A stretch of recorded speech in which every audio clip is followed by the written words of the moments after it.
I watched every holiday horror movie ever made. The definitive ranking, Chapter 1. The birth of holiday horror. Every genre has an origin story. But holiday horror was born out of contradiction. A season built on warmth, generosity, and ritual, suddenly invaded by shadows. Before the blood hit the snow, before the sleigh bells rang with dread, the idea of mixing Christmas with terror was unthinkable. But beneath the surface of the season, beneath the lights, the carols, the forced cheer, something darker was always waiting. Because the holidays aren't just joyful, they're stressful, they're lonely, they're full of pressure, expectation, and unresolved ghosts. And horror has always thrived in the cracks of human emotion. The earliest holiday horror stories weren't films at all. They were folk tales, warnings, Krampus dragging the wicked into the snow, the Yule Cat devouring the lazy, spirits visiting the living to remind them of their sins. Long before Hollywood sharpened its first candy cane blade,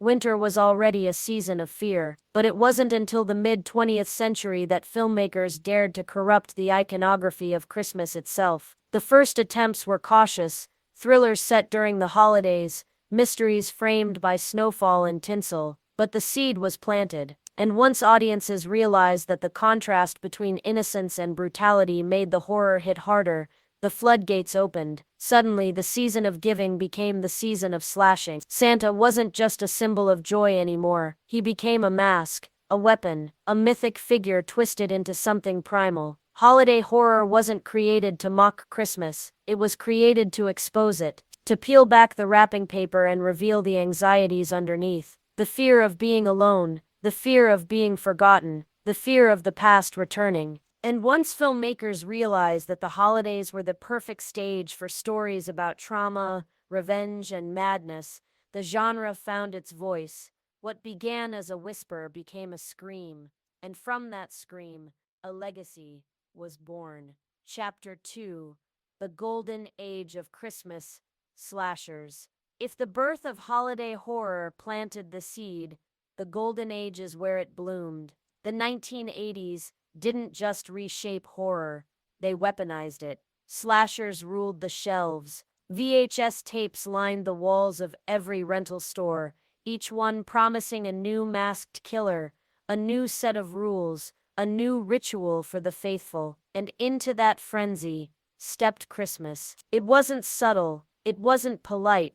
It wasn't meant to be. Holiday slashers arrived like a blizzard, loud, bloody, and impossible to ignore. Suddenly, Santa wasn't a symbol of generosity. He was a silhouette in the doorway, a shadow at the foot of the bed, a mythic figure with a weapon in his hand and judgment in his eyes. Films like Silent Night, Deadly Night didn't just shock audiences, they enraged them. Parents protested. Critics condemned, but horror fans, they understood. They saw the power in the contrast, the way innocence made brutality sharper, the way tinsel made blood look brighter, the way Christmas cheer made the screams echo deeper. And so the Golden Age marched on. Christmas Evil explored obsession and delusion through the eyes of a man who believed he was chosen by the season itself. To All a Good Night delivered masked killers, isolated victims, and the kind of snowy atmosphere that defined the era. These films weren't polished, they weren't prestige, but they were alive. They were raw, unfiltered expressions of what holiday horror could be. And they gave us the archetypes that still define the genre today. The Punisher Santa, a figure of vengeance wrapped in red. The corrupted elf, a twisted servant of a broken tradition. The Winter Spirit, a ghostly reminder that the past never stays buried. These weren't just characters. They were symbols, and audiences returned to them year after year. Like rituals, like traditions, like dark reflections of the season they claimed to celebrate. The Golden Age didn't last forever. No era does, but its impact, permanent. Because once you've seen Santa step out of the shadows with an axe, once you've watched the snow turn red beneath his boots, Christmas is never the same again. Chapter 3: The Indie Explosion. When the studio system stepped back from holiday horror, the underground stepped forward. What followed wasn't a trend, it was an uprising. The indie explosion didn't arrive with fanfare. It arrived with camcorders, with borrowed lights, with filmmakers who had nothing but passion, a basement, and a story they refused to let die. These creators weren't chasing box office numbers. They were chasing a feeling, the thrill of corrupting something sacred, the joy of twisting tradition into terror. And so, in the shadows of the mainstream, holiday horror mutated. Suddenly, the genre wasn't limited by studio expectations. It wasn't bound by ratings boards or marketing departments or executives who didn't understand why Santa needed a weapon. The indie world embraced the absurd, the experimental, the unpolished, the unhinged. Snowmen came to life with murderous intent. Elves weren't helpers. They were corrupted creatures with jagged smiles. Haunted ornaments whispered from the branches of dead trees. And every filmmaker brought their own mythology, their own interpretation of what holiday horror could be. These films were shot in garages, in backyards, in abandoned buildings where the cold air became part of the atmosphere. The lighting was harsh. The audio was rough. The effects were practical because they had to be. But the heart was undeniable. Indie holiday horror didn't just keep the genre alive, it expanded it. It proved that you didn't need a studio to build a myth. You didn't need a budget to create a killer. You didn't need permission to make Christmas terrifying, and audiences responded. They found these films on late-night cable, on bootleg tapes, on early internet forums, where fans traded recommendations like forbidden gifts. The indie explosion created a new kind of legacy, one built on grit, creativity, and the refusal to let the season stay cheerful. These filmmakers weren't just making movies, they were keeping the flame alive, and in doing so, they ensured that holiday horror would never fade into the snow. Chapter 4: The Forgotten Horrors. Every genre has its legends, but it also has its ghosts. And in holiday horror, the ghosts aren't just characters, they're films buried in bargain bins. Films lost to late-night cable, films dismissed, ignored, or forgotten, yet still pulsing with the strange, stubborn life that only cult cinema can possess. These are the frostbitten relics that slipped through the cracks of the mainstream, not because they lacked ambition, but because they arrived too early, too weird, too raw, or simply too cursed for the audiences of their time. But forgotten doesn't mean irrelevant. Forgotten doesn't mean weak. In fact, these films are the backbone of the genre. They are the experiments, the misfires, the bold swings that shaped what holiday horror would eventually become. Take To All a Good Night, a slasher that predates the classics, stumbling through its own ambition with a kind of chaotic charm only early horror can deliver. Or Elves, a film so bizarre, so tonally confused, so utterly committed to its own madness that it became unforgettable precisely because it was unpolished. These movies weren't trying to be perfect. They were trying to be seen, and for a moment, in the glow of a tube television or the flicker of a VHS tracking line, they were. But time is cruel. As the genre evolved, as new icons emerged, as budgets grew and audiences shifted, these early entries were pushed aside. They gathered dust, they warped in attics, they sat on shelves in video stores that no longer exist. Yet for the fans who found them, the insomniacs, the channel surfers, the kids who rented anything with a skull on the cover, These films became secret treasures. They were flawed, yes, but they were fearless, and in their rough edges, you can see the blueprint for everything the genre would become.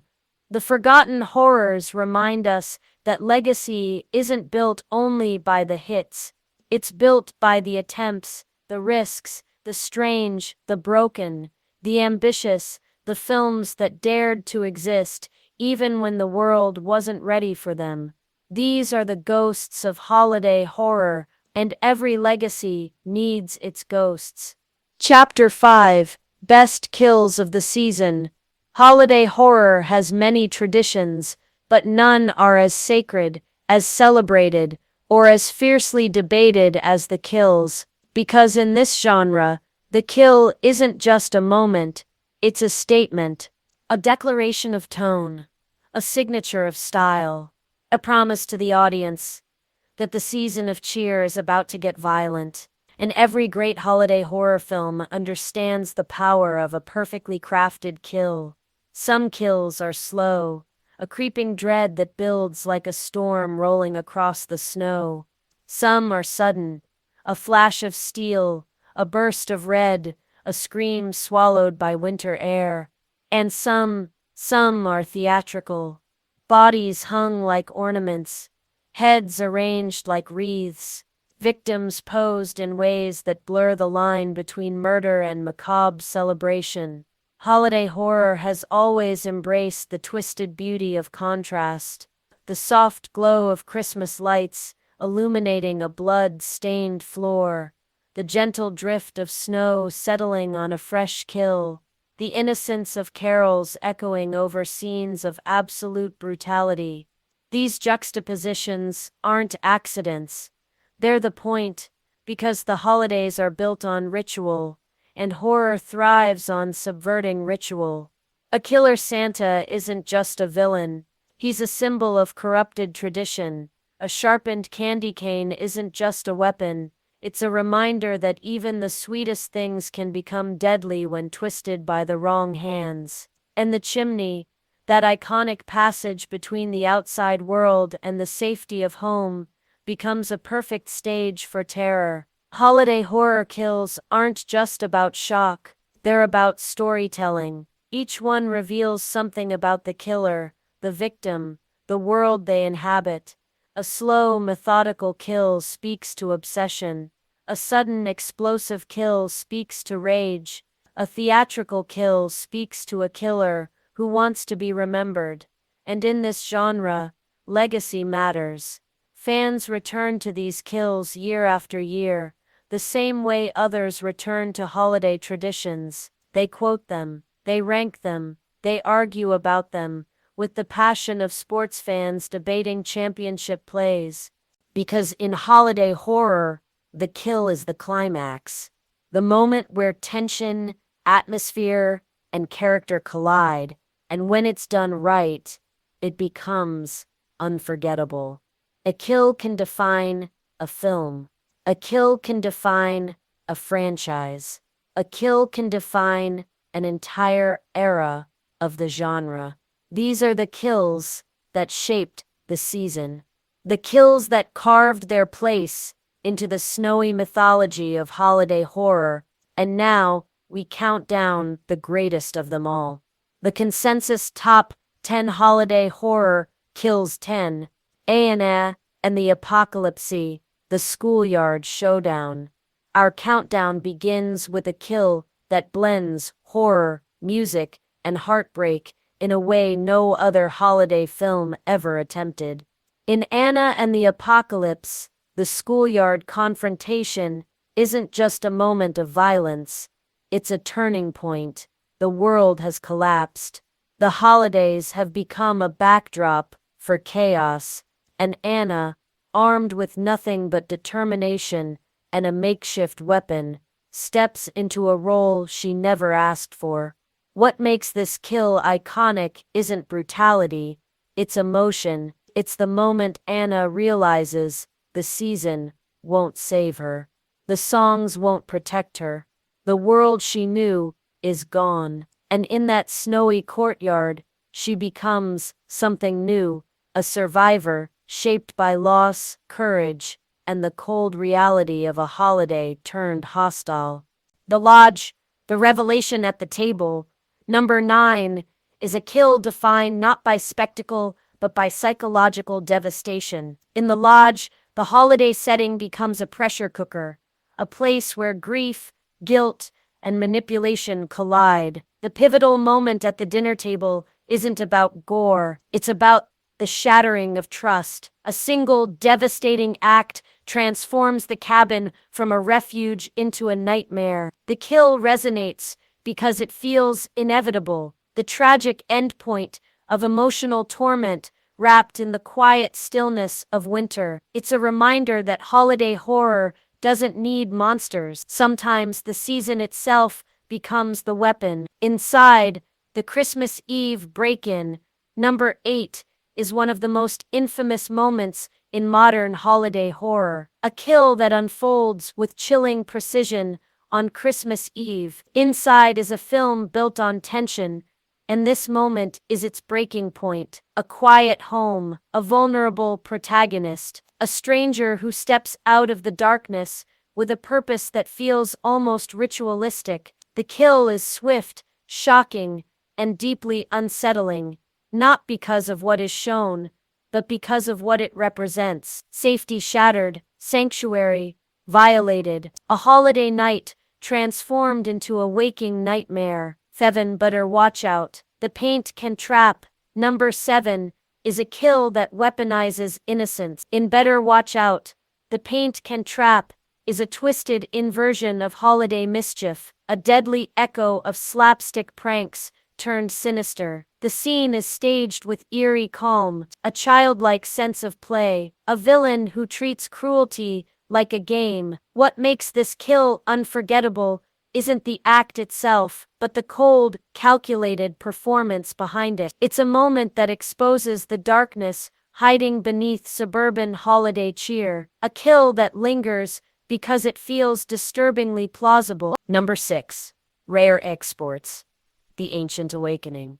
Number 6 isn't a kill in the traditional sense, it's a revelation. In Rare Exports, the moment the ancient figure awakens is a symbolic death, the end of innocence, the end of the modern myth of Santa, replaced by something older, wilder, and far more dangerous. The kill here is the destruction of the comforting version of Christmas, a reminder that folklore is built on fear long before it becomes festive. It's mythic, atmospheric, and unforgettable. Number 5. Christmas Evil. The Rooftop Finale. Number 5 delivers one of the most debated endings in holiday horror history. In Christmas Evil, the rooftop confrontation is less a kill and more a transformation. A man broken by childhood trauma and holiday obsession reaches his breaking point. The moment is surreal, dreamlike, and symbolic, a merging of fantasy and reality that leaves audiences questioning what truly happened. The kill here is metaphorical, the death of a man consumed by the myth of Christmas, a haunting, unforgettable finale. Number 4. Silent Night. Deadly Night. The Sledding Hill. Number 4 is pure holiday horror iconography. The Sledding Hill sequence from Silent Night, Deadly Night is a masterclass in setup and payoff, a peaceful winter pastime, laughter echoing across the snow, and then a sudden, shocking interruption that turns joy into terror. What makes this kill legendary is the contrast, the innocence of the moment colliding with the brutality of the act. It's the scene that cemented the film's reputation and ignited decades of controversy. Number 3. Krampus. The Chimney Scene. Number 3 is a modern classic, a kill that blends folklore, creature design, and holiday dread into a single unforgettable moment. In Krampus, the chimney sequence is where the film's mythology fully reveals itself. A child pulled toward the unknown, a family powerless to intervene. The scene is terrifying not because of what is shown, but because of what is implied, that Krampus is not a monster of violence, but a force of judgment, a holiday reckoning for those who have lost their way. Number 2. Gremlins. The Kitchen Chaos. Number 2 is iconic, a kill that blends horror and comedy with perfect precision. The kitchen sequence in Gremlins is a whirlwind of chaos, creativity, and holiday mayhem. A peaceful home becomes a battleground as the creatures unleash their mischievous fury. The kill stands out because it captures the film's entire identity, playful, unpredictable, and gleefully destructive. A moment that defined a generation of creature features. Number 1, Black Christmas, the attic silhouette. And at number 1, the most haunting kill in holiday horror history. The attic scene in Black Christmas is a masterclass in atmosphere, a shadowed figure, a terrified victim, a moment of violence framed not by gore but by suggestion. The killer's silhouette against the dim light is one of the most iconic images in the genre. What makes this kill legendary is its restraint. It's what you don't see that stays with you. A kill that echoes through decades of horror, the blueprint for everything that followed. Chapter 6, The Legacy of Holiday Horror. Every genre evolves. Every movement changes shape. But holiday horror always endures. It survives trends, outlasts controversies, and returns every winter like a ritual carved into the calendar. Because holiday horror isn't just entertainment, it's reflection, a mirror held up to the season that exposes the cracks beneath the cheer. For some, the holidays are warmth. For others, they're pressure. For many, they're a reminder of what's been lost. And horror, especially holiday horror, gives us a way to confront those feelings without flinching. The legacy of the genre is built on contrast, light and shadow, joy and dread, tradition and transgression. It's built on filmmakers who dared to twist the season into something darker, stranger, more honest. It's built on fans who return to these films year after year, not in spite of the darkness, but because of it. Holiday horror has become a language of its own, a way to explore grief, trauma, family, and the fragile myths we cling to in winter. And as the years pass, the genre continues to expand. New filmmakers reinterpret the season through fresh lenses. New cultures bring their own folklore into the canon. New audiences discover that the holidays are the perfect backdrop for stories about fear, resilience, and the shadows we carry. The legacy of holiday horror isn't defined by a single film, a single killer, or a single era. It's defined by the way these stories endure, the way they echo, the way they return every December like a ghost at the door. And as long as there are lights to cast shadows, as long as there are traditions waiting to be twisted, as long as there are people who feel the weight of the season, holiday horror will continue to evolve, to terrify, and to remind us that even the brightest nights have darkness at their edges. This is the legacy, a legacy written in snow, myth, and the strange, undeniable truth that the holidays were always meant to be a little bit scary. Chapter 8. The future of holiday horror. If the past of holiday horror is carved in snow and celluloid, the future is being written right now. A new generation of filmmakers, storytellers, and fans is reshaping the genre in ways that were unthinkable even a decade ago. The future of holiday horror isn't just about new killers or new twists on old traditions. It's about evolution. It's about expanding the mythology beyond the borders of North America and into the global winter. Folklore from Scandinavia, Eastern Europe, South America, and Asia is beginning to seep into the genre. Ancient spirits, winter demons, and seasonal rituals that predate Christmas itself. These stories bring new textures, new fears, new symbols to a genre that thrives on reinvention. And technology is transforming the landscape as well. Independent creators now have access to tools that once belonged only to major studios. Practical effects, digital enhancements, and high-quality cameras are in the hands of anyone with a vision and the will to bring it to life. The next great holiday horror icon may not come from Hollywood. It may come from a basement, a garage, a snowy backyard, where a filmmaker with nothing but passion and a borrowed camera decides to twist the season into something unforgettable. And audiences are ready. The appetite for holiday horror has never been stronger. Streaming platforms have turned December into a battleground of new releases, slashers, creature features, psychological nightmares, and dark comedies, all competing for a place in the annual rotation. Fans don't just watch these films, they celebrate them, they host marathons, they build traditions, they pass the stories down like ornaments pulled from a box each year. And the genre responds by growing bolder, more experimental, more willing to explore the emotional undercurrents of the season: loneliness, grief, family tension, and the pressure to perform joy even when the world feels cold. The future of holiday horror is not just about fear, it's about honesty. It's about confronting the complexities of the season through stories that are strange, cathartic, and sometimes painfully human. And as long as winter returns, as long as lights cast shadows, as long as traditions leave room for reinvention, holiday horror will continue to evolve, to surprise and to carve its place in the cultural calendar. The future is wide open, and somewhere out there, the next great holiday nightmare is already taking shape.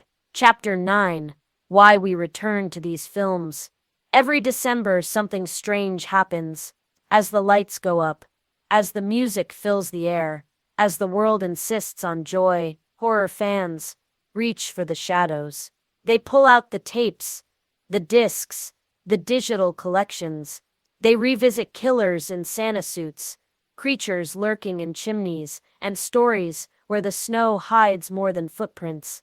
And the question is simple: why? Why do we return to holiday horror year after year? The answer is deeper than nostalgia or tradition, or the thrill of a good scare. Holiday horror speaks to something the season rarely acknowledges: the truth. The truth that the holidays are complicated. They're joyful, yes, but they're also stressful, lonely, overwhelming, and filled with expectations that no one can fully meet. Holiday horror gives us permission to feel the things the season tells us to hide. It lets us laugh at the absurdity of forced cheer. It lets us confront the ghosts of the past without pretending they're not there. It lets us acknowledge that beneath the wrapping paper and the carols and the smiling photos, there are cracks, and that's okay. These films become rituals because they offer catharsis. They take the pressure of the season and twist it into something we can process, something we can survive, something we can even enjoy. And there's another reason we return to them: community. Holiday horror brings people together in a way few genres can. Fans gather for marathons, screenings, watch parties, and online debates about the best kills, the best villains, the best films to kick off the season. These movies become shared traditions, passed down like ornaments, revisited like old stories, cherished like familiar songs. And in a strange, beautiful way, they make the season feel more honest. Because holiday horror doesn't ask you to be cheerful. It doesn't demand perfection. It doesn't pretend everything is fine. Instead, it says, the world is complicated. The season is complicated, and you're allowed to feel all of it. That's why we return, not for the blood, not for the monsters, not even for the nostalgia. We return because these films make the holidays feel real. They remind us that even in the darkest nights, there is comfort in facing the shadows together, and that sometimes the most meaningful traditions are the ones that let us breathe. As the snow settles, as the lights dim, as the final echoes of our journey fade into the winter air, we're left with a truth that's as old as the season itself. Holiday horror is more than a genre. It's a reflection, a mirror held up to the brightest time of year, revealing the shadows that have always lived beneath the surface. We've traveled through decades of fear and folklore, from the primal myths of winter demons to the golden age of VHS slashers, to the indie creators who kept the flame alive when the world looked away. We've revisited forgotten relics, celebrated iconic kills, and crowned the films that shaped the snowy canon. We've revisited forgotten relics, celebrated iconic kills, and crowned the films that shaped the snowy canon. And through it all, one thing has remained constant. Holiday horror endures because it tells the truth. The truth that the season is complicated. The truth that joy and dread often walk hand in hand.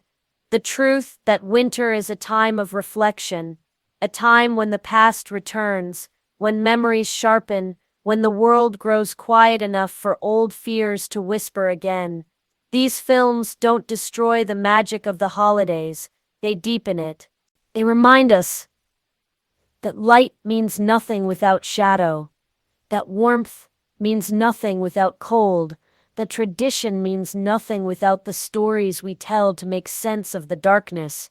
Holiday horror gives us permission to feel everything the season brings, the joy, the grief, the nostalgia, the pressure, the loneliness, the laughter, the fear. It lets us confront the things we're told to hide, and in doing so, it becomes a strange, cathartic ritual, a way to survive the season with honesty, humor, and a little bit of beautifully twisted cheer. So as we close this chapter, as we step back from the shadows and return to the glow of the season, remember this: holiday horror isn't an escape, it's a companion, a reminder that even in the darkest nights, we are not alone, a reminder that fear can be fun, that tradition can be twisted, and that the stories we share can carry us through the cold. This is the legacy, a legacy built on snow, myth, memory, and the strange, enduring truth that the holidays were always meant to be a little bit scary, and as long as winter returns, so will we.